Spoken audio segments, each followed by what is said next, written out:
이제야 나한테 딱 맞는 차가 나타났어. 1000만 톤의 물류가 왔다 갔다 하는. 한국의 경제가 지금 막 약동하고 있다.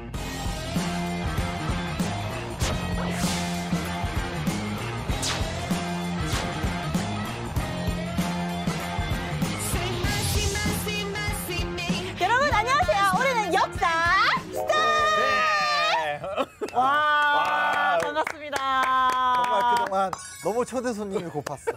이야, 아니 근데 정말 보셨어요? 저희 되게 진짜 부부싸움 하듯이 얼마나 애증 관계였는지. 그렇게 그나저나 저희가 구호를 외치는데 자연스럽게 흡수된 모습 보셨죠?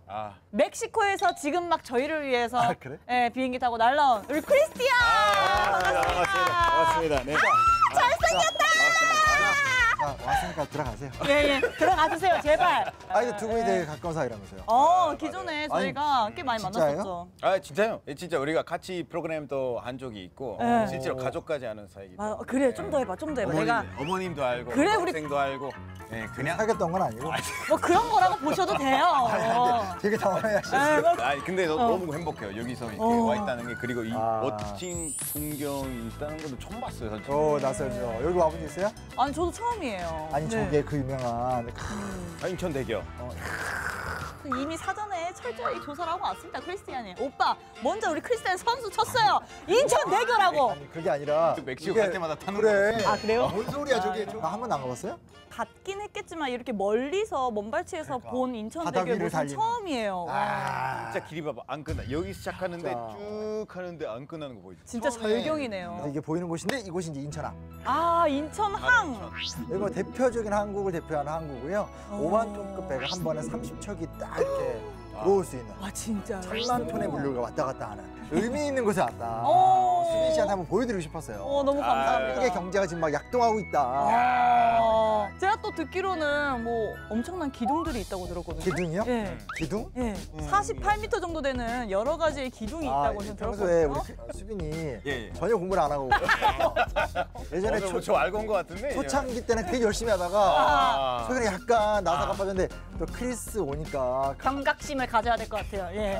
그렇죠. 네. 저거 얘기하는 거 아니 저거? 저거. 맞는 것 같아요. 저거. 저기에 그 기둥들이 곡물로 가득 차 있었다라는 소문을 들었는데. 저희 이제 벽화로 되게 유명하잖아요. 아시죠 벽화 저거? 안 그래도 정보를 가져왔습니다. 오, 역시. 높이는 48m 맞았어요. 외벽에 새겨진 벽화는 세계에서 가장 큰 야외 벽화로 2018년 12월 기네스북 등재되어 있습니다. 여기 인천의 자랑거리이기도 합니다. 근데 여기서 딱 보니까 정말 멋있게 보이지 않아요? 너무 이렇게 멋있어요. 배가 들어와서 수입 곡물들이 다 저기 쌓인다는 거예요. 어마어마한 곡물 창고?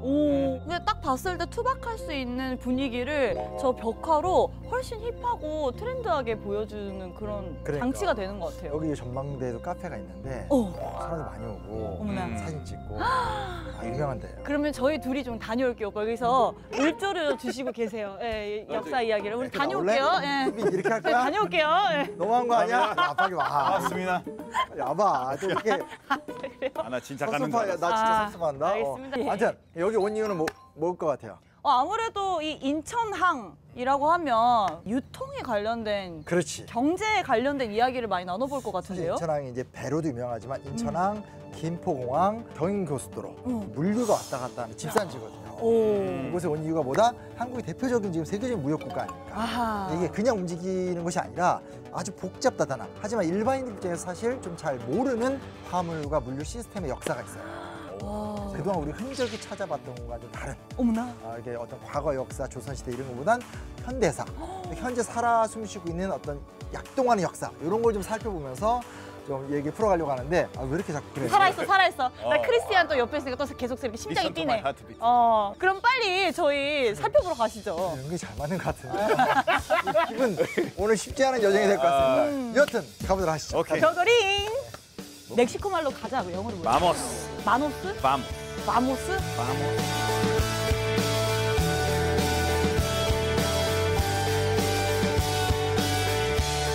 커피 짠! 사랑합니다. 오케이. 수빈의 텐션은 거의 멕시코 사람 기준이라서. 멕시코가 굉장히 열정적인 나라잖아요. 그 입장에서 보도를 해도 텐션 좀 다 해. 그쵸? 텐션이 조금 과한 사람. 이런 말을. 근데 잘 맞아, 괜찮아. 나이스 웨더! 네, 아무튼 오늘 날씨 너무 좋고 좋지. 기분 좋게 시작해 보시자고요. 알겠어요, 예. 알겠어요. 위에서 이제 보셨지만 이제 여기가 이제 인천항이잖아요. 지금의 인천항을 이제 이야기하려면 이제 그래도 한 1950년대로 와야 되는데 뭐 잘 아시겠지만 50년대 때 한국 전쟁 겪게 되고 하면서 어려웠던 시간이 쭉 되고 원조 경제라고 해서 이제 미국에서 이렇게 자금증이 좀 들어오면서 힘들지만 이렇게 어느 정도 나라가 버틸 수 있다가 50년대 후반이 되니까 미국 경제도 또 상황이 바뀌고 하니까 미국에서 이제 원조 경제를 끊어요. 그러니까 쉽게 말하면 공짜로 자금을 지원해 주다가 이제는 돈도 갚아라, 빌려줄게 뭐 이런 식의 상황도 되고 60년대 초반 오면서 4.19 혁명이나 5.16 군사 쿠데타 일어나면서 내부적으로도 되게 사회가 혼란스러웠거든요.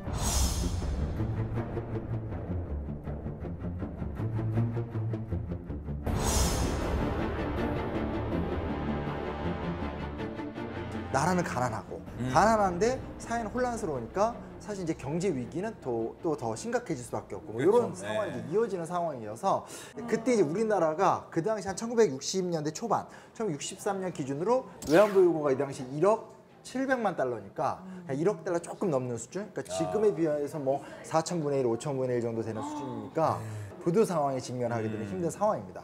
그래서 이제 이거를 어찌됐건 이제 좀 살려보려고 이제 국가에서 종합적인 경제 개발 그리고 수출을 타겟으로 목표를 좀 세우게 되는데 뭐라고 할 수 있을까요? 상황이 조금 유리한 상황이 생기긴 생겨요. 어떤 상황이요? 어떤 상황이 생기냐면 일본이 경제 부흥에 성공을 하면서 일본이 기존의 시스템을 내려놓고 중화학공업 위주의 국가로 나아가려고 하니까 경공업 시장이 좀 빈 거예요. 그러니까 경공업 쪽에서 좀 수출을 해나가면 우리가 좀 먹고 살 수 있지 않냐. 기회였네요. 오히려 일본이 살짝 발을 뺀 곳을 우리가 한번 제대로 메꿔보자 이런. 그렇죠. 뭐 전자제품 조립하고 가발 만들고 신발 만들고 이런 식의 경공업에서의 기회가 생긴 거예요. 그래서 60년대 때는 이제 경공업 진출을 통해서 경제를 좀 한번 살려보자라는 걸로 이제 기회가 열리고 그때 이제 경제가 그걸로 좀 빠르게 성장하게 되는 거죠. 크게 이제 부자 나라가 되고 뭐 이런 건 아닌데 그럼에도 불구하고 드디어 물꼬가 이제 조금씩 트였다 정도 좀 얘기를 할 수 있게 됩니다. 그래서 경제가 변동하기 시작을 하니까 요거에 맞춰서 경제 정책도 좀 바뀌어요.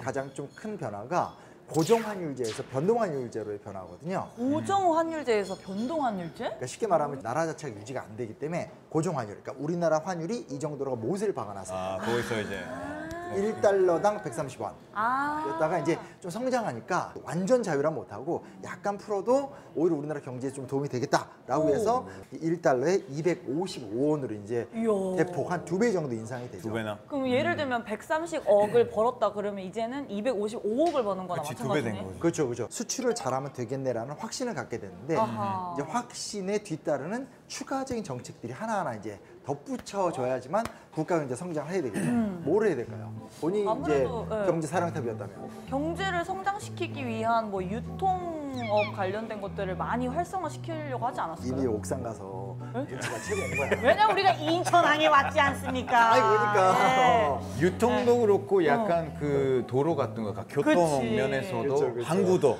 그래야 이제 좀 그 발전이 있지 않을까요? 맞아요. 정확한 얘기인데 이제 문제를 한 번에 풀 수는 없고 하나하나 풀게 되는데 그 중에 좀 재밌는 사건이 하나 있어요. 그게 뭐냐면 1966년에 화물 자동차에 대한 야간 통행 금지를 해제해요.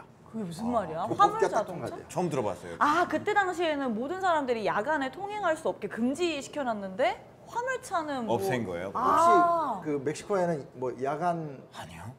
통행 금지 들어본 적이 없어요. 그 단어 자체는 들어본 적이 없고 멕시코에는 없었나 봐요. 통행 금지라는 게 1945년부터 1982년까지 그러니까 저 어렸을 때까지 아주 어렸을 때까지는 통행 금지가 있었어요. 그래서 밤 10시부터 새벽 4시까지는 돌아다니지 못했고 그래서 한 80년대 드라마를 보면 막 연인들끼리 너무 좋아가지고 아침에 지내다가 갑자기. 집에 가야 되니까 막 야 이거 늦으면 안 돼. 막 통행 금지 시간 맞춰서 이렇게 버스 하는데 거기 남자들이 다른 생각을 하는 거예요. 좀 음흉한 친구들이 이제 따로 이제 방도 마련해 놓거나 저같이 순수한 친구들은 그냥 이렇게 근데 방법은 너무 자세히 알고 계시는데요? 그러니까요. 순수한 너무 방법은 잘 생각이 안 나시는 것 같은데. 써먹었구나. 아니요 저는 이제 아직 아기 때문에 드라마를 이야기하는 그렇게 겁니다. 드라마. 그래서 야간 통행 금지 제도는 사실은 계속 있었어요. 그러니까 불과 80년대까지니까 얼마 안 된 건데 근데 요 화물 자동차에 한해서만 1966년에 풀어준 거예요.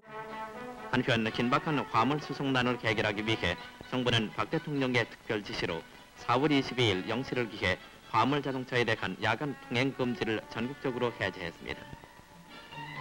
사람 안 되더라도 무역은 돼야 된다. 그렇지, 약간 그렇지. 이 정확하게 느낌이야. 그런 거죠. 그렇죠. 인권이나 어떤 사람에 대한 그런 법에 대한 개선보다는 일단 경제 살리기가 먼저다 이런 맞아요. 느낌이 들어서 약간 억울하긴 한데 그래도 되게 좋은 기회가 됐을 것 같아요. 이때가 이제 군사 쿠데타 이후에 군사정부 시절이니까 국민은 좀 철저하게 통제하고 하지만 이제 경제는 또 띄운다라는 좀 이중적인 정책이기 때문에 냉정하게 좀 사건을 좀 바라보긴 봐야 될 것 같아요. 오케이. 그렇긴 하네요.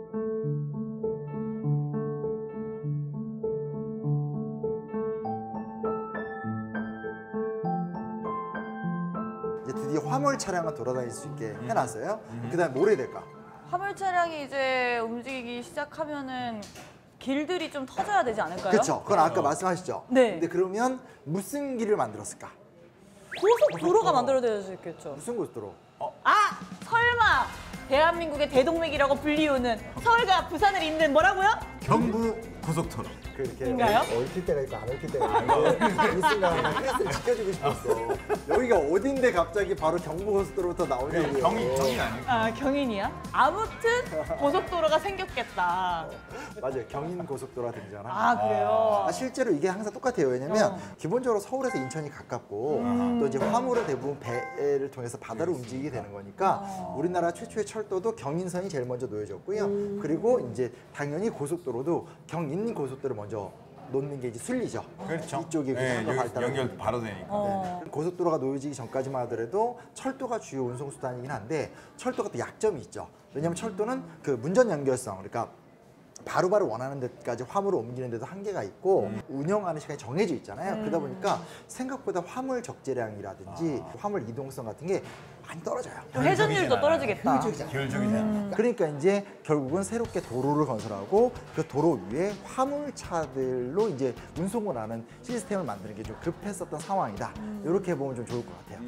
갑자기 이 얘기를 들어보니까 생각하게 되는 전 세계의 고속도로는 무역 목적으로 만들어진 건 아닌가 그러면? 아 오늘 녹화가 이 논리라면? 녹화가 굉장히 재밌어지네요. 여태까지 하나를 가르쳐주면 하나를 알았거든요. 근데 하나를 가르쳐주니까 막 바로 한국사의 작은 이야기를 했는데 전 세계 어떤 궁금해지네요. 예. 정확한 판단이라는 생각이 들어요. 1971년에 수출을 11억 3천만 달러. 주택수 자체가. 드디어 우리나라가 이제 수출 10억 달러 고지를 돌파하게 좋네. 되는. 그럼 10배가 오른 거네요? 그렇죠. 수출이 뭐 그 당시 뭐 해마다 한 38%씩 올랐다 이런 말을 하게 되는 거니까 빠른 성장의 성과. 멕시코에도 뭔가 그런 경우가 있었나? 근데 모르겠어요. 그 역사까지 모르겠는데 크리스 만나면 물어보고 싶었는데 사실은 지도를 보면 멕시코가 되게 크잖아요. 커요. 예, 진짜 굉장히 커요. 큰 나라잖아요. 한국의 한 20배 정도 봐야 될 것 같아요. 왜 이렇게 커? 고속도로 같은 경우도 많이 지어지고 잘 건설됐을 것 같아요. 어때요? 많이 있어요. 제일 큰 거는 아마 45번 도로일 거예요. 그거는 이제 멕시코 거의 다 지나가요. 한 10개 정도의 지역을 지나가는 건데 길이는 한 1920km. 1920km? 우리 경부선이 한 470여 킬로인데 뭐야? 그러면 서울에서 부산까지 가는 거를 몇 번을 더 가는 거야? 서울에서 부산까지 멕시코의 한 지역이라고 봐야 될 것 같아요. 어머나. 대국가에서 오셨네요. 아. 멕시코 막 1900km 얘기 나와서 제가 말하기가 좀 거시기하긴 한데 아니요. 그럼에도 불구하고 이제 얘기를 나눠야 되는데 어쨌든 한국의 대동맥은 경부 고속도로 아닙니까? 네. 그렇죠? 서울과 이제 부산을 잇게 되는 고속도로인데 재밌는 사진 하나가 있어요. 보여드릴게요. 너무 재밌겠다. 짜잔. 이게 뭐야? 뭐 같아요? 박정희 대통령. 아, 뭘 뿌리고 계시는데? 샴페인 아니에요? 아니 근데 샴페인 보통 이렇게 축하할 때 쓰잖아요. 맞아요. 요게 이제 경부 고속도로 개통하고 개통 기념으로 이제 이게 대통령이 직접 이 샴페인을 뿌렸었던 이야. 사건입니다. 아, 사진입니다. 근데 멋지게 부리고 있는 거예요. 보통 사진 이런데 여기서 막딱 이렇게 카리스마 있어 보이네. 그냥 대통령이 아니고 이제 각하 그렇죠. 되게 권위적인 시대이기 때문에 그렇게 뭐 이런 이미지가 깜깜스럽게 맞네요. 대통령이 막 점잖하게 쫙 뿌리면 뭐 이렇게 되던 있었던. 근데 그렇게 권위적이었던 그런 시대 대통령 분이신데 이렇게 직접 축하를 해주실 정도로 기쁜 일이었나 봐요. 박정희 대통령의 시대를 이야기할 적에 경부고속도로는 이제 가장 중요한 업적으로 좀 꼽는 좀 사건이에요. 그래서 그 얘기를 한번 좀 나눠보려고 하는데 사실 당시에 논란 엄청 많았어요. 왜요? 왜냐면 이제 지금은 이제 너무나 당연하게 이제 서울과 부산을 통해서 일본이나 미국과의 수출 루트를 만들게 되는 건데 이때는 첫 번째 재원의 문제. 왜냐면 이 당시 비슷한 도로를 일본에서 만들었는데 일본에서 고속도로 건설 비용이 한 3,600억. 비싸니까. 비싸지? 예, 이 당시 우리나라 경제 능력으로 감당이 안 되는 수준이 있었고 두 번째는 유엔을 비롯해서 국제기구에서는 너네 현실적으로 지금 이 수준이 안 되니까 그냥 서울에서 영동지방 쪽으로 하는 강원도 지방 쪽으로 가는 도로를 뚫는 게 더 나을 것이다. 상대적으로 가까우니까. 가깝기도 하고 뭐 그 당시 상황 속에선 한국이 이렇게 대단한 산업국가가 될 수 있다고 생각하지 않은 거예요. 예, 내외로 이제 이게 사실 불가능하다는 얘기가 많았었고 또 하나 좀 유명한 건 당시 야당 지도자였었던 김영삼, 김대중 같은 정치인들이 굉장히 격렬하게 비판했고 그중에 이제 김대중 대통령 같은 경우 워낙 좀 되게 좀 치밀한 이론가로 유명한데 경부 고속도로가 뚫려버리면 경제적 편중 현상이 심화가 될 수 있다. 그러니까 너무... 서울과 경상권만 이제 경제적으로 발전하게 되고 전라권이 상대적으로 소외가 될 수 있다. 뭐 이런 문제 제기들 많이 했었죠. 근데 일리가 있는 것 같은데. 그러니까 사실 이게 다 일리가 있는 이야기예요. 그래서 지도자는 이제 거기서 결정을 내려야 되는 거죠. 왜냐하면 경제라는 것을 집중적인 어떤 구역을 선택해서 그곳 위주로 발전시키게 되면 이제 집중화된 효과를 낼 수도 있지만 그게 이제 이뤄낼 수 있는 또 문제도 있고 하다 보니까 대통령 입장에서 박정희 대통령 입장에서 좀 결정을 내린 거죠. 그래서 결국은 서울과 이제 부산 쪽, 예, 소위 말하는 경부 축선을 뚫고 그 당시만 하더라도 냉전 때니까 일본이나 미국을 중심으로 한 수출 활로를 뚫겠다라는 결정을 내리게 된 거고. 지금 우리가 구상하고 있는 대국도 건설 계획 또는 이번에 금년부터 착수하는 경부 간의 고속도 도로 계획 이런 것은 과거 우리 민족의 하나의 꿈이었다고 나는 생각을 합니다. 이 꿈을 우리들의 기술과 우리들의 자본과 우리들의 노력으로서 한번 이루어보자. 아직도 아마 이 경부 고속도 도로에 대해서는 안 된다고 생각하는 사람들이 된다고 생각하는 사람보다도 숫자가 더 많은 걸로 이렇게 듣고 있는데 나는 이거 절대 된다고 해서 확신을 가지고 있다는 것을 오늘 이 자리에서 여러분들께 말씀을 드립니다. 결국은 대통령의 선택이 이제 통과가 된 거고요. 원래 무슨 출신이죠? 네, 군부 출신의 그렇죠. 장군이셨잖아요. 네. 스타일 저돌적입니다. 돈 부족해? 그냥 해. 부족한 데는 군대 투입해. 어머나. 뭐 이러면서 실제로 이제 2년 5개월 만에 너무 짧은 기간 아닌가요? 2년 5개월 만에 돈은 430억. 그러니까 당시에 비슷한 길을 뚫었었던 일본에 비교했었을 때 뭐 한 10분의 1 정도 되는 가격으로 뚫었죠. 너무 부실공사 아니에요? 생각보다 돈 많이 안 쓴 거. 많이 안 쓴 거죠. 많이 안 쓴 거죠. 그래서 뭐 부족한 구간에는 군인이 와서 공병대가 길 대신 놔주기도 하고 이제 채비지 제도라고 그래서 쉽게 말하면 이제 이때만 해도 우리나라 사람들이 굉장히 순수해가지고 운동을 하는 거예요. 나라 경제 살려야 된다. 이러면 막 땅을 거의 뭐 거지로 헌납도 하고 그리고 이제 잘 모르니까 야 길이 뚫리면 좋은 거 아니야? 하면서 그냥 뭐 아주 싸게 팔기도 하고 대신에 이제 이 땅을 주는 대신에 채비지라고 해서 다른 땅 혹은 다른 뭐 쉽게 말하면 뭐 휴게소 운영 권리라든지 이런 식으로 해서 돈을 안 쓰면서 토지를 수용하고 차후에 이 길이 뚫리면서 나오는 경제 효과 이득을 나눠주겠다라는 사후 보상. 그런 방법을 찾았어요. 네, 그런 아이디어를 내게 되면서 사실은 정말 예상치 못했던 싼 가격으로 빠르게 길을 뚫었죠. 대박. 이런 건 장점이에요. 그럼에도 불구하고 2년 5개월은 너무 짧잖아요. 네. 너무 빨라. 부상자도 많이 났고 돌아가신 분이 77명이나 계셨고요.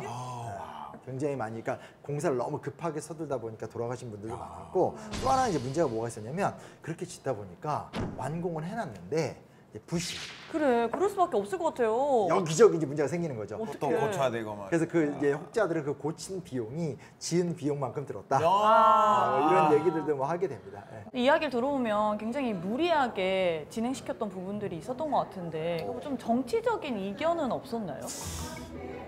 날카로운데? 세다 질문. 지금 크리스 오더니 말을 보면서 바짝 싸우러 오는 게 아닌데. 날카로웠어. 그렇죠. 왜냐면 이 시대가 이제 지금 경제 성장만 이야기하면 역경을 극복하는 화려한 성장의 시대지만 냉정히 말하면 5.16 군사 쿠데타, 삼선 개헌, 유신 체제 딱 이때거든요. 강력한 독재 정권으로 들어가는 과정이니까 업적을 보여줘야 되잖아요. 내가 나니까 이런 거 한다. 이거 생기는 거 아니야? 내가 있으니까. 이렇게. 이거 생기니까 나의 이런 전횡은 모른 척해. 이런 식의 어떤 전략도 좀 있었기 때문에 공사 기한을 최대한 본인의 선거 때와 맞춰서 진행하려는 것들. 한편에서는 본인의 정치적 성공을 위해서 이 기간을 좀 이렇게 엇거지로라도 좀 맞춰서 가는 흐름도 있었고 그럼에도 불구하고 어찌됐건 경부고속도로가 만들어지게 되니까 우리나라 산업성장이 이제 70년대로 들어오면 경공고에서 또 중화공으로 나아가던 단계거든요. 이때 이제 이 경부고속도로를 활용해서 엄청난 이제 또 물류 유통 속도가 올라가는 또 장점들도 생기게 됐죠. 그러니까 이 시대를 언제나 우리가 다양한 각도로 보는 거고 역사는 언제나 다양한 면들이 있다. 그런 측면을 좀 살펴보는 과정인 것 같아요. 네, 안녕하세요. 저는 77년도서부터 화물차를 운행했던 강문익입니다. 고속도로로 다니면 진짜 예전에 그 국도로만 다니는 것보다는 굉장히 좋았죠. 뭐 길도 안 막히고 그리고 또 도로도 좋고 시간도 많이 절약되면서 연비도 절약되기 때문에 이제 많이들 이용을 할 수 있으면 고속도로를 많이 이용했습니다. 글쎄 그 길을 몰라서 고생했던 경험은 별로 없었던 것 같아요. 지금처럼 뭐 도로가 많이 이제 있던 게 아니라 그때는 도로가 단순했습니다. 이제 고속도로라든지 지방도로 외에는 갈 수 있는 길이 한정돼 있다 보니까 가기가 좀 편했죠. 복잡하지 않고. 그리고 이제 처음 가는 도시 같은 경우에는 그 배차하시는 분들이 그 길을 상세히 그려줘 주셨어요. 예를 들어서 어디 IC 나가서 몇 번째 우회전해서 어디 몇 번째 신호에서 좌회전하고 몇 번째 골목으로 들어가면 거기다라는 식으로 아주 상세하게 잘 가르쳐 주셨죠. 사실 너무 앉아만 있었던 것 같습니다. 전 너무 좋은데요? 앉아서 좋을 것 같은데? 저도 그렇긴 한데 근데 오늘 우리가 좀 특별한 데 가봐야 돼. 화물교통의 중심지. 평소에 갈 수 없는. 좀 보여드리고 싶은 데 있어요. 갑시다. 당장 가시죠 그러면. 예. 네, 갑시다. 너무 재밌으니까.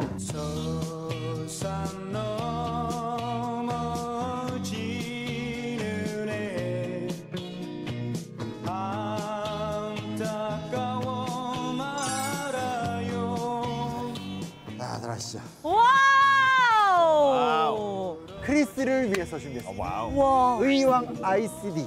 이게 사실 이렇게 아름다운 데야 언제든지 갈 수 있잖아요. 이건 본 적이 없었어요. 그러니까. 예쁘다. 흔적이기 때문에 올 수 있는 곳이죠. 이거 언제 봐요, 진짜로? 지금도 열심히 일을 하고 계시는 모습이에요. 막 지나가고 막 지나가고 트럭들이만 막. 바쁘네. 근데 진짜 저 컨테이너 진짜 많이 보잖아요. 네. 저 컨테이너가 1년에 몇 개나 우리나라에 오고 왔다 갔다 하는지 알아요? 아무래도 저희가 많이 수출 수입을 많이 찍어봐, 하니까 적어도 한 10,000개는 하지 않을까? 10,000개. 5,000개 생각하고 있었는데 네, 5,000개요? 우리나라 강국이에요. 1950년대 아닌데요? 우리나라 너무 나죠? 강국이에요. 너무 낮아요? 올려봐. 그거 올려? 100만 개. 100만 개? 100만 개. 나는 8,000개로 했어. 잠깐만. 8만 개. 우리 우습게 보고 있는 거야 지금. 8만 개. 8만 개야. 뺐어요. 약 한 1,650만 개 정도. 1,650만 개요? 어마어마하죠. 예. 1년에 말이 1,650만 개. 그래서 이 의왕 ICD 같은 경우는 하루에 한 2,500대에서 3,000대의 컨테이너가 하루에 3,000대가?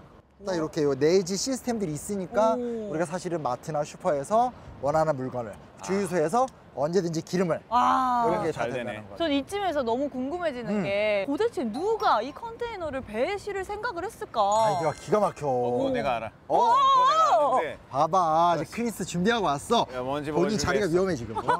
1932년이었지. 1932년? 멜컴 씨가 했었죠. 아 진짜? 멜컴 성함이 씨라고 멜컴 하는데 씨예요? 친구세요? 이게 섬유 그 만드는 꽂 있잖아요. 네네. 그걸 엄청 많이 가져왔었는데 그게 이제 자기 회물차가 넣었단 말이에요. 근데 이제 배에 실어야 되는데 선장을 기다리면서 생각을 빠져든 거예요. 그냥 이거는 배에 싣는 게 아마 오랜 시간 걸릴 것 같다. 비효율적이다. 또 빠른 방법이 없을까 생각을 하다가 만약에 내 회물차 자체를 배에 실으면 또 빠르지 않을까 해서 그게 컨테이너에 생기기 시작한 우와.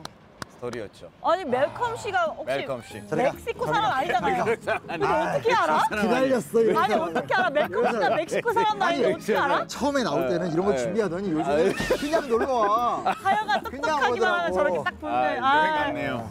아무튼 너무 좋은 정보네요. 멜컴 씨가. 멜컴 씨. 아, 그랬구나. 그러니까 이게 일종의 표준화의 성공인 거죠. 그래서 아예 지금은 이렇게 물동량을 그 이야기할 적에 아예 지금 말한 걸 TEU라는 기호를 써가지고 아예 저 컨테이너 박스 개수로 아예 딱 세요. 20피트로 딱 만든 건데 표준화가 딱 돼서 정말 거기다 물건 다 싣고 탁탁탁 옮겨서 시스템적으로 움직여지는 거니까 컨테이너는 20세기 인류가 발명한 최고의 발명품 중 하나로 분류가 돼요. 야, 대박이잖아. 발명이 됐어. 그러니까. 물류 운송에 엄청나게 시간도 축약시켜주고 그렇지. 그리고 훨씬 더 체계적으로 많은 양을 그렇지. 운송할 수 있게 그렇죠, 됐겠네요. 그렇죠, 그렇죠. 오, 대박이다.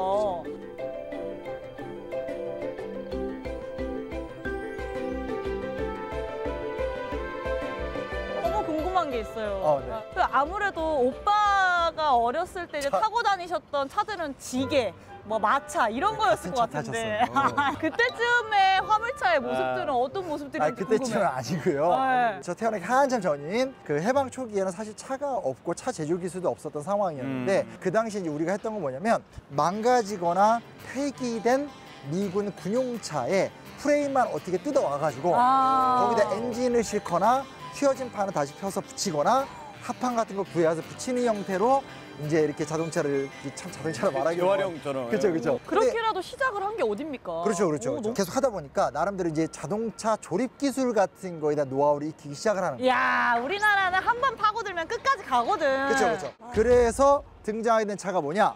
짠! 어떤 사진이죠? 최초에 아직은 자동차를 제조하지 못하고 조립 정도 해서 운용하는 차인데 그 유명한 요 힌트가 있어요.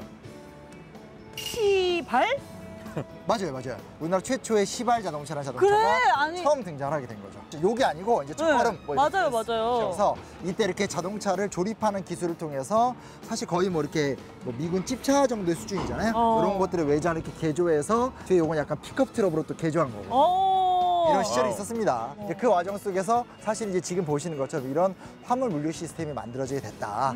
그래서 이제 어떤 이런 그 대형 화물차를 운행하는 새로운 직종이 또 등장을 했다.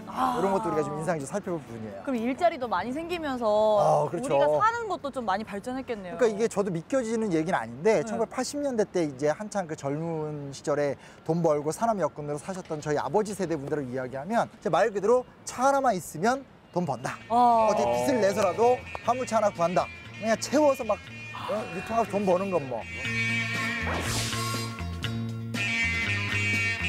70년대 말 80년대 초에는 우리나라의 어떤 모든 게 다 경제 성장기였으니까. 그러니까 물동량이 많았죠. 물동량이 많이 생기다 보니까 자동차 수요가 많이 필요하기도 했고, 그러다 보니까 이제 그 운반비 같은 게 자동적으로 올라가는 경향도 있었고요. 그리고 차가 귀하던 때랑 운반비가 지금보다는 굉장히 좋았죠.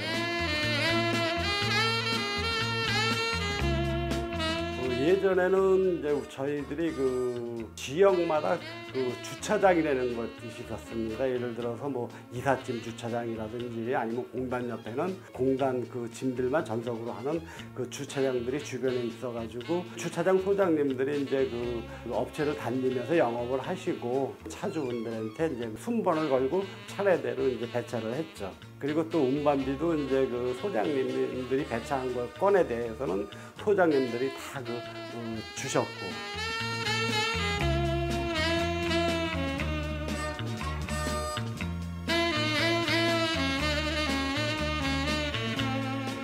그럼 이쯤 되면 또 난 단계적으로 궁금한 게 사람이 많이 몰리기 시작하면 물론 그때는 좋지만 좀만 더 지나면 또 과부하 상태가 오잖아요. 오늘 진짜 분명히 하고 싶은 사람들 많아지고 소득은 아마 줄 거란 말이죠. 일은 그리고 제가 알기로 화물 운송 일들이 굉장히 힘든 걸로 알고 있어요. 그래서 굉장한 고충이 더 많이 생겼을 것 같은데 어떤가요? 크리스가 활약하니까 굉장히 지금 옛날로 돌아가고 있어요. 지금 굉장히 CPU가 빨리 돌아가고 있어요. 정확한 얘기입니다.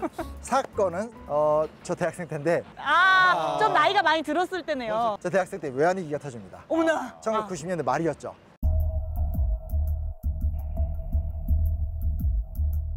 한국 경제의 특징이라는 게 성장을 잘하긴 했지만 뭐 정경유착, 부정부패 혹은 여러 가지 부분에서 약점이 많았거든요. 근데 그 이제 외환위기를 겪으면서 그 약점이 엄청나게 상을 겪으면서 소위 말하는 이제 구조조정의 시대로 막 들어가요.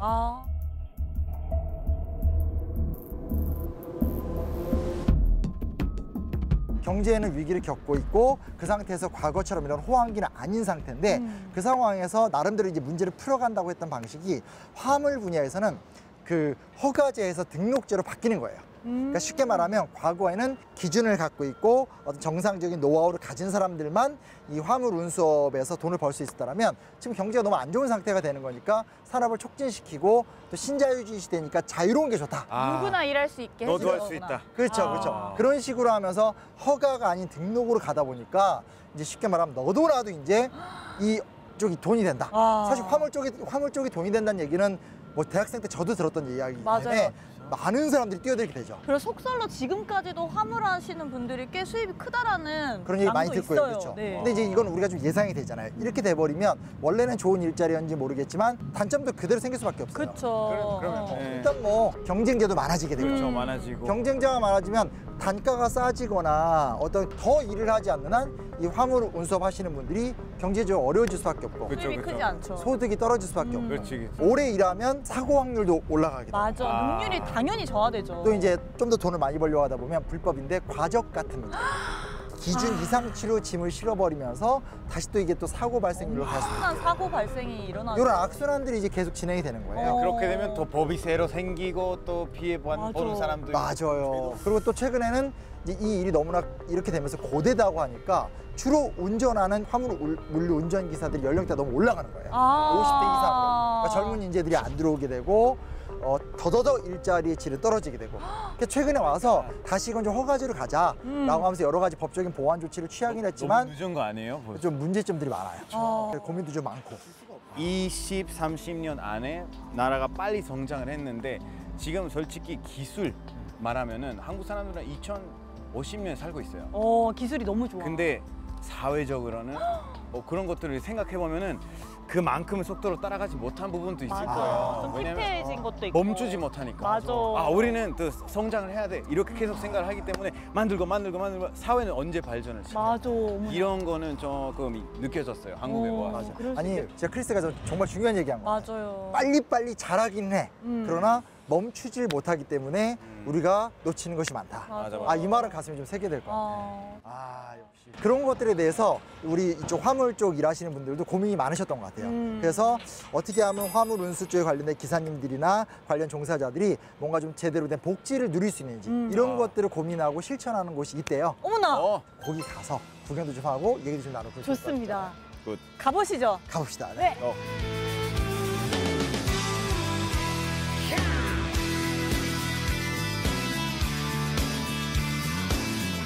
여기가 매송휴게소구나. 아니 제가 사실 걸그룹 시절 때 행사를 하도 많이 다니다 보니까 휴게소를 많이 갔거든요. 근데 이 매송휴게소가 화물차가 진짜 많이 왔었어요. 그래서 여기 왜 왔나 했더니 여기 화물차만을 위한 휴게 공간이 있네. 그러니까 그동안 아무 생각 없이 그냥 지나가다가 얘기를 하다 보니까 갑자기 눈이 확 들어오잖아요. 그러니까요. 그전에 맛있는 것만 생각했지. 그런 트럭을 운전하지 않은 이상 그런 관심이 안 생길 것 같아요. 쉽지 않죠. 어머나 이거 이 트럭 너무 예쁘다. 이거 웬일이야.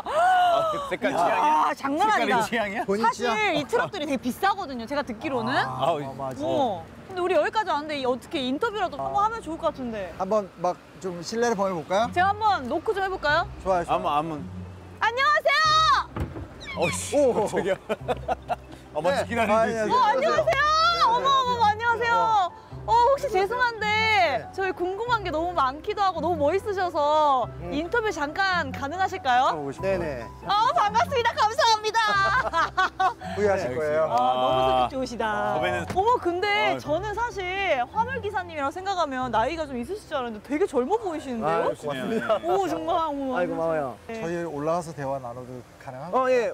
보실 수 있어요. 보실래요? 진짜요? 들어가도 돼요 저희가? 한번 물어보면 장난 아니야. 원래 타본- 사실 타본 적 없잖아. 한 번도 타본 적 없죠. 나도. 와. 그리고 제가 듣기로는 이 화물차가 사실 집이에요. 작은 나의 집. 맞죠. 저희가 집에 들어가도 되나요? 올라오셔도 돼요. 아, 신발 벗고 들어가야 돼. 신발 벗고 들어가야 되나? 괜찮아요. 괜찮아요? 네. 아. 이거 잡고 올라가시면 돼요. 알겠습니다. 네. 이거 잡고 이거 올라가요. 거의 등산이야. 아, 이 정도면 엘리베이터 와 설치하는 대박. 와 웬일이야 웬일이야. 이거 너무 죄송하다. 와 대박. 내가 이런 차를 타고 다니. 이제야 나한테 딱 맞는 차가 나타났어. 감사합니다. 아유, 진짜네. 와. 우와. 와 내비게이션이 텔레비전만 해. 대박이다. 와. 핸들이 수직으로 꺾여 있네요. 네, 이거 어떻게 되는 거야? 타고 내릴 때 편하려고 이거는 움직여요. 아, 한번 보여드릴까요? 요 궁금해서. 트랜스포머 아니야 이 정도? 이렇게 오 마이 갓. 이런 식으로 어머 웬일이야. 이렇게 움직입니다. 어떻게 보면 연예인한테 카니발은 작은 원룸이나 마찬가지거든요. 그것처럼 아마 우리 기사님한테도 이 화물차가 하나의 어떤 나의 집이죠, 같은, 집. 그쵸. 사무실 겸 집이라고 볼 수 있죠. 사무실 겸. 그러면 저희는- 잠은 어디서 주는 전 여기서 사요. 여기 이게 침대. 여기가 침대야. 침대예요? 네네네. 와 대박이다. 이 위에는 이제 사물함 공간 같은 그렇죠. 건가요? 예. 저희는 집에 못 들어가니까 아. 여기 옷 같은 거 따로 집에 가서 이제 주말마다 집에 가거든요. 저희는. 집에 못 들어간다는 게 무슨 말씀이세요? 저희는 일요일 날 집에서 나오면 네. 그때 다음 주 금요일 날 집에 들어갈 수 있어요. 아, 그치. 오랜 시간 운전하셔야 되기 때문에. 네네네네. 저 같은 경우는 장거리 기사라서 네네. 더더욱이 집에 못 가요. 얼마나 되셨어요? 이거 한 15년 됐습니다. 15년이요? 완전 베테랑이시겠네요. 어떻게 뭐 계기가 있으셨어요? 사실 돈 잘 번다고 해서 시작했죠, 사실. 아 맞아. 아 맞아. 돈 그래서 사실 때문에. 그렇게 소문이 많이 나서. 그리고 이쯤 돼서 궁금한 게 이 수입에 대한 아마 되게 안 좋은 어떤 그 소문일 수도 있잖아요. 네네네. 사실 버는 것보다 조금 덜 벌실 수도 헛소문, 있고. 헛소문. 진짜요? 그러세요. 그러니까 요즘에는 이제 그런 보도 좀 많이 나오더라고요. 그래서 맞아요. 좀 예. 그나마 이제 화물 기사님들 애완이 좀 보도가 되는 형편 같은데 실제로 벌써 한 15년 해보셨으니까 어때요? 저도 소문 듣고 왔지 않습니까? 여기 예. 소문 듣고 처음에 시작했거든요. 근데 와보니까 저한테 그 소문 그 들려주는 사람, 저는 녹사 잡고 싶어요. 그 그 정도고. 정도예요. 어. 정말 업계 환경이 너무 안 좋아요, 저희는. 그래요. 어떤 면? 기름값은 올라가는데 저희 운송료는 떨어지고 있거든요. 아. 아 기름값 올라오고 운송료 떨어지고. 네네네. 문제네. 그리고 여기 차 할부금 그런 거 따지면 저희는 직장인 월급보다 못해요. 점점 상황이 한 15년 되셨는데 안 좋아지고 있는데. 점점 안 좋아지고 있어요. 매년 해년마다 더 힘들 거다 하고 있는 거예요. 제일 힘든 게 경기가 너무 안 좋아요. 코로나 터지면서 또 잠시 또 주춤하고 괜찮아졌다가 기름값은 올라가고 또 이제 금리 올라가고 자재값 올라가니까는 물동량이 또 줄어들고 모든 거는 올라가는데 운임은 오히려 하얀 곡선이나 딱 제자리. 개인 사업자시잖아요. 네네네. 어떤 게 가장 애환인가요? 개인 사업자이기 때문에 겪는 애환이라고 봐야 돼요? 저희는 개인 사업자지만 개인 사업자도 아니고 근로자지만 근로자도 아니에요. 뭐야 이 억울한 거는. 되게 특이하더라고요. 원래는 아니었잖아요. 옛날에 뭐 외환위기 전에는 그렇죠. 아니었다고 그러는데 예, 맞아요. 그거 왜 그런 거예요? 수고용직이라고 저희는 그렇게 돼 있거든요. 정부에서 왜 그렇게 만들었는지 사실 모르겠어요. 내가 한 게 아니니까. 그러니까 등록은 개인 사업자로 돼 있지만 네네. 물류센터에 의지하지 않고 일이 운영이 안 되는 거죠. 그렇죠. 네. 그러니까 이게 애매한 거고. 운송회사에서 그 짐을 받지 않으면 저희는 할 수가 없어요. 아, 그러니까 거기 종속될 수밖에 없고. 네네네. 그리고 그 운송료로 돈을 그중 일부 수익을 가지시는 거예요. 그렇죠. 저희가 운송을 하면 그 수익의 일부를 가져가죠, 운송사에서. 이거 차 이거 현금 주고 산 사람들 없어요. 다 대부분이 이제 할부를 끼고 하는 건데 할부를 도저히 감당이 안 돼가지고 그냥 화물 잡으신 분들이 지금 속출하고 있어요 지금. 그게 너무 안타깝죠. 내가 열심히 돈을 벌고 싶으면 토요일까지도 하고 일요일까지도 하는 거예요. 저희는 어떤 시간이 다 돈으로 연결되니까는.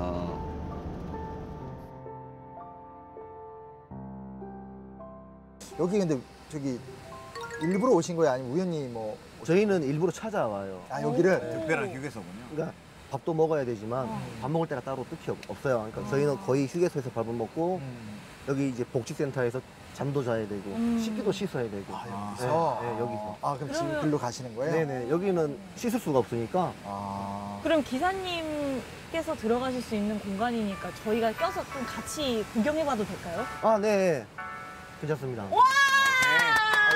기사님 따라서 감사합니다. 저희도 한번 구경 좀 해보러 따라. 네네네. 네. 가시죠. 깨끗한데? 깨끗하게 열려. 샤워실, 수면실. 오. 선생님 프리미엄 수면실?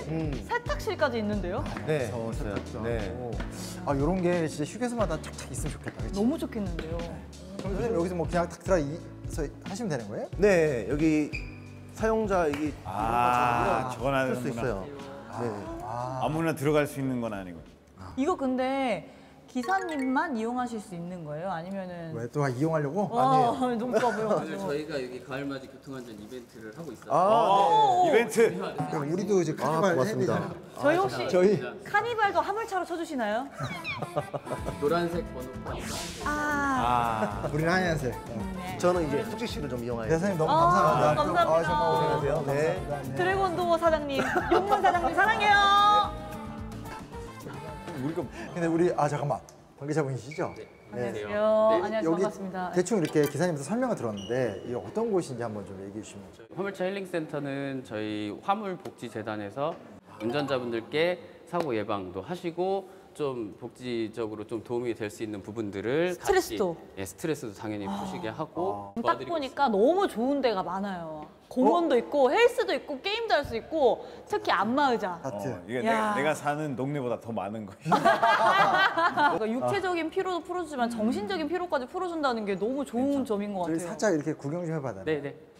저희인데 제가 저희끼리 안내- 둘러보면은 약간 모질이 3명이라서 저희 우리 당분간 관계자분- 하고 예. 잠깐만. 제가 안내를 더 감사합니다.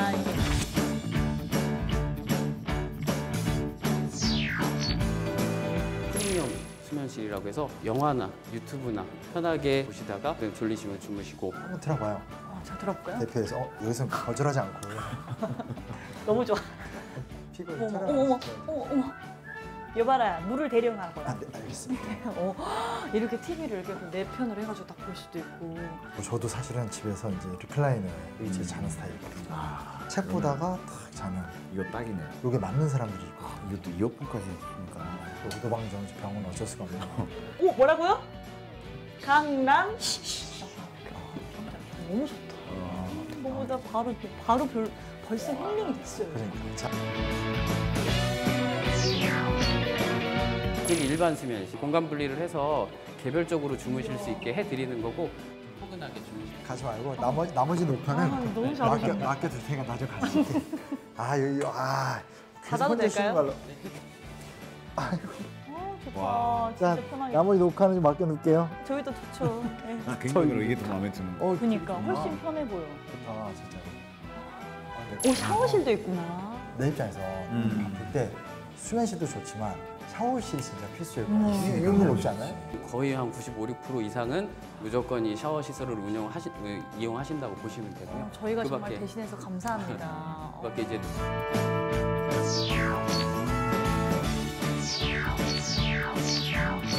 이쪽은 이제 옥상 쉼터입니다. 우와. 아까 하늘정 뭐 이런 거 써있는데. 여기서 보시면 아시겠지만 휴게소 전경이 보이거든요. 그래서 이야. 자연의 냄새.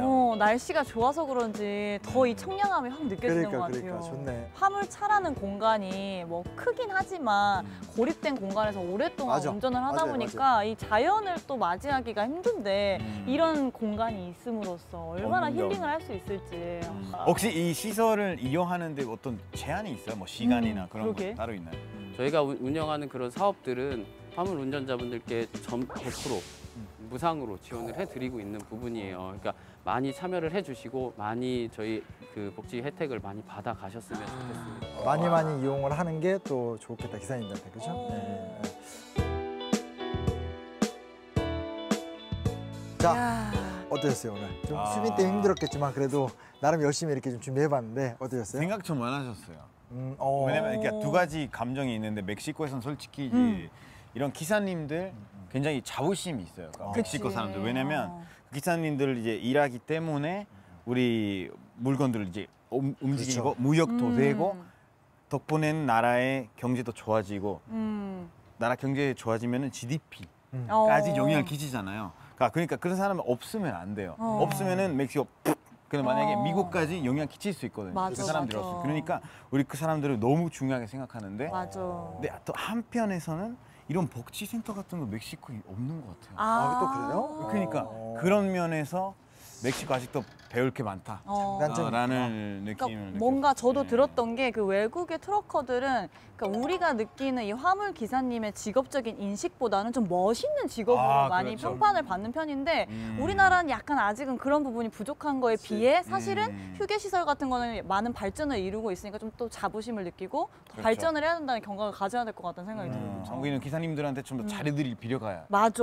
있지 않을까 싶어요. 네. 아마 오늘 방송 오신 분들은 평소 흔적 방송과 좀 다르게 뭐 이런 것도 다루네? 뭐 이런 생각을 느끼실 수도 있는데 이것도 역사의 한 부분이거든요. 그래서 실제로 특히 한국은 이제 잘 아시겠지만 이제 빠르게 경제 성장을 한 국가고 그 빠르게 성장하는 기간 동안 사실은 이룬 것도 많지만 놓친 것도 많고 어떤 그런 이룬 것과 놓친 것 사이에 화물 운송 사업도 있다라는 것들 이런 것들도 많이 관심 가져주시면 역사를 공부했지만 결과적으로는 우리의 삶을 더 좋게 만들 수 있는 이런 시간이 되지 않을까. 그리고 저희 세대는 사실 이 뭐 물류, 운송 이런 게 워낙 빠르니까 이런 역사를 그냥 지나치고 그냥 누리기만 하고 그다음 또 불만만 갖는 세대였는데 이런 역사를 다시 이렇게 배우고 보니까 아 이게 사실 감사함을 느껴야 할 부분인데 너무 지나치고만 살았다 이런 생각이 많이 들더라고요. 너무 진짜 우리 화물 기사님들께 감사함을 많이 느꼈어요. 그러면서 이제 멋지게 또 마무리 인사 해주셔야죠. 네, 여러분들의 어떤 역사들의 흔적을 찾아 떠나는 여행. 지금까지 저희는 역사 스테이였습니다. 이거 마무리 안 될 것 같아. 오빠 좀 멋있게 한마디 해줘요. 아까 멋있게 했는데요? 아 괜찮은데? 이 여정은 계속됩니다. 저희는 역사 스테이! 본인이 만들어 놓고 뭘 갑자기 마무리 안 되나요?